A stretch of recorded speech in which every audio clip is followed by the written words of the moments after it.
Bulletin mondial d'émission. De rappeur à prédicateur. Sébastien a grandi dans un foyer adventiste et il a même occupé un poste de dirigeant dans l'église qu'il fréquentait.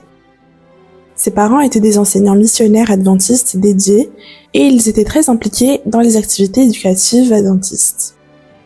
Mais à son adolescence, Sébastien a commencé à s'éloigner des principes de Dieu parce qu'il trouvait que l'église était un endroit ennuyeux.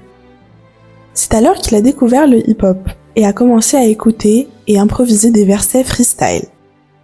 Sébastien était intelligent, bien éduqué et a donc commencé à participer au concours de rap. Les compétitions, appelées batailles de rap, abordaient des sujets tels que l'histoire, la science et la religion. Sébastien a commencé à se faire remarquer et a commencé à affronter des rappeurs plus expérimentés. Un samedi après-midi, par exemple, il a remporté une bataille de rap en faisant l'apologie de Satan. Malgré sa participation à l'église, Sébastien était éloigné de la voie de Dieu, mais la pandémie est arrivée. Le confinement à la maison l'a fait repenser sa vie et pour la première fois, il s'est rendu compte qu'il y avait un grand vide dans son cœur. Sébastien souhaitait établir une véritable relation avec Jésus et il se demandait si le Seigneur avait le même sentiment à son égard. Pour le découvrir, il a prié Jésus de le réveiller à un moment précis de la nuit pour qu'il lise la Bible. Et Jésus l'a fait. Sébastien a commencé à lire la Bible davantage, à l'étudier en profondeur, puis il a peu à peu abandonné le rap.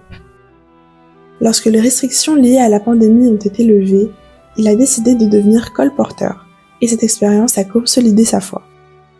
Aujourd'hui, Sébastien fait ses études en théologie à l'Université adventiste du Chili et s'est fait remarquer par son esprit missionnaire. Il affirme que Dieu est toujours en train de travailler dans son cœur et il espère être digne de l'appel au ministère. Partie de l'offrande de ce trimestre ira à l'Université adventiste du Chili, à Cheyenne. L'offrande permettra d'agrandir le dortoir de l'université afin d'accueillir 50 étudiants missionnaires de plus. Alors, soyons généreux.